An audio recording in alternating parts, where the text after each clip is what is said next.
As amazing as it may sound, Star Trek has survived considering the amount of damage that I and many others believe have been done to the franchise since the introduction of Star Trek Discovery. Now, many people have argued that since the Kelvin Timeline films began, Star Trek has already started its spiral down toward death and irrelevancy. I'm going to disagree with that. Star Trek was doing okay, even with the Kelvin Timeline. It's only when Discovery came along that it really started diving down into mediocrity and just becoming irrelevant. Ask a lot of kids today what Star Trek is and who is in Star Trek, and a lot of them can't answer the question. It makes me think of the movie Running Man. Mr. Spock, you have the con? Who's Mr. Spock? All right, so to a lot of fans out there, modern-day Star Trek has damaged the canon universe. It's the continuity of it's been completely disrupted. But we're not here to talk about the television show canon versus the movie canon. No. That's not what we're going to talk about today. Today, it's the comic books. Now, in the course of my life, I've read a few comic books in the Star Trek. I got a couple of them I remember as a kid where the Kirk and crew were in the alternate universe and they were battling the mirror universe, Kirk and crew.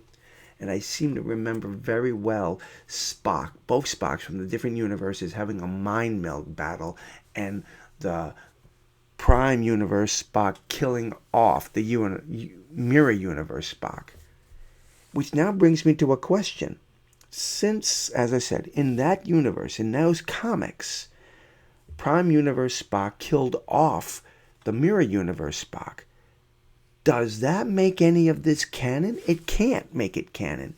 Yet, for some reason out there are so many people, so many internet entertainment organizations out there who are desperately trying so hard to make the comic books so relevant. IDW has had a history of making comics for Star Trek. And so many internet organizations out there, internet media types, have tried to make it relevant, saying it's a canon thing. And when I did a Google search on it today, it was very clear about it. Star Trek comic books are not canon. Of course, they cannot be canon. Like I said before, I remember reading a comic where Spock was fighting the Mirror Universe Spock, and the Mirror Universe Spock died. Spock killed off the other Spock. And if that was the case, then Spock, the alternate universe, the Mirror Universe Spock, could not have moved on to take over the Enterprise and help reshape the Empire.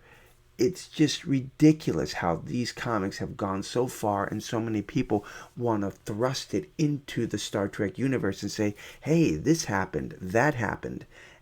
Now for the real reason for this video.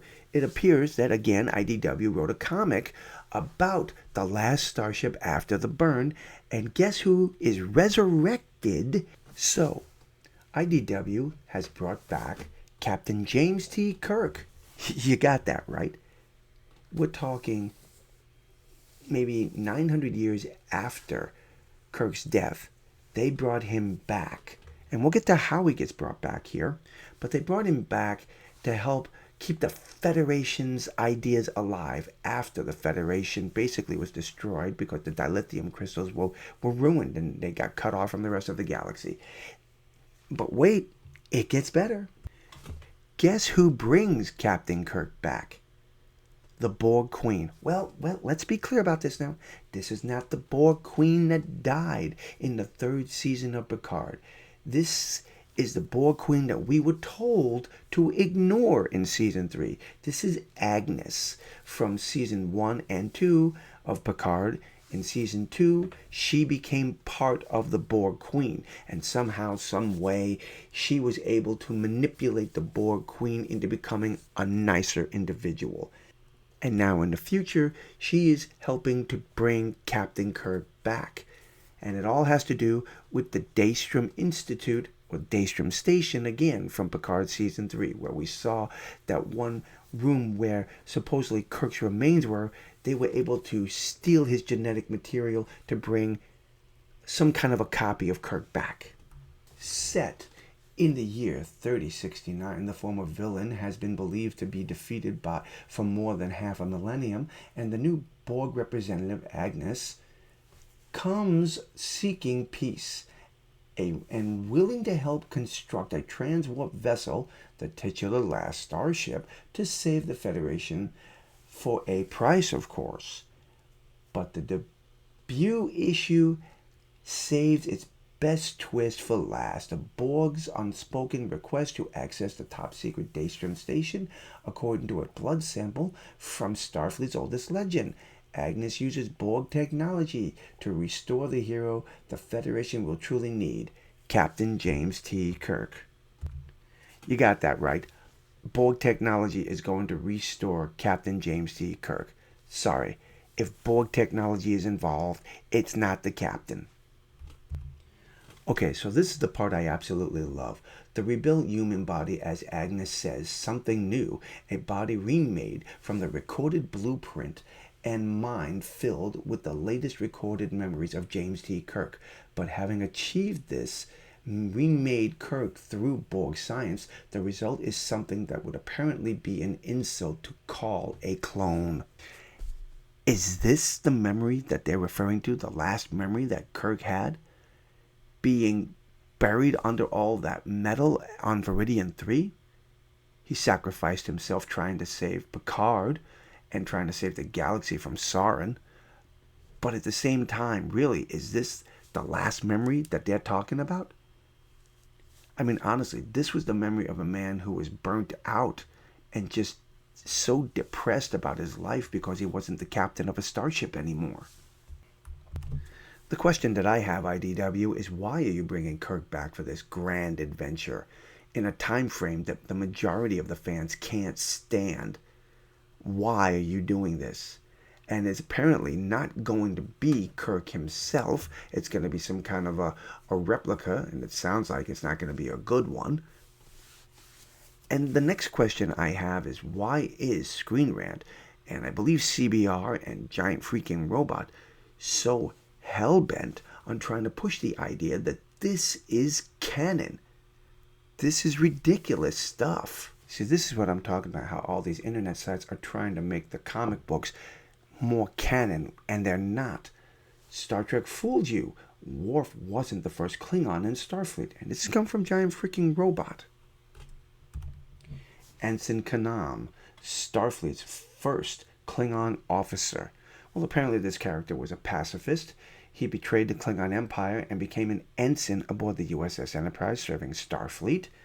And the character was mentioned in 56 different comic books in the Star Trek universe. Starfleet's first Klingon officer. See, right there, they are trying so hard to mention that Worf wasn't the first Klingon in Starfleet. But the problem is, even if you do a Google search on this comic run, it is very clear that this DC comic series was not canon. So for Giant Freaking Robot to come out and say that this was the first Klingon officer to serve in Starfleet, wrong. You're right away taking away from Worf, and I have a problem with this because Worf, we all know, is canon. He's historical. He served in Star Trek The Next Generation. He was on Deep Space Nine. He was in the Star Trek Next Generation movies, and to make it even more interesting, one of his relatives, Colonel Worf, was the lawyer for Kirk and Bones in Star Trek Undiscovered Country. Why are these internet sites so desperate to make these comics so relevant when it's quite clear? And I did a little more research on it, and I found out that none of these comics are canon. So if it's true that they're not canon, why in the world is Giant Freaking Robot, Screen Rant, and all these others out there desperately trying to say it is? I don't understand why IDW just thinks that this is a good idea. First of all, the timeline, what they're doing here, the last starship and the burn, everyone hates what happened here.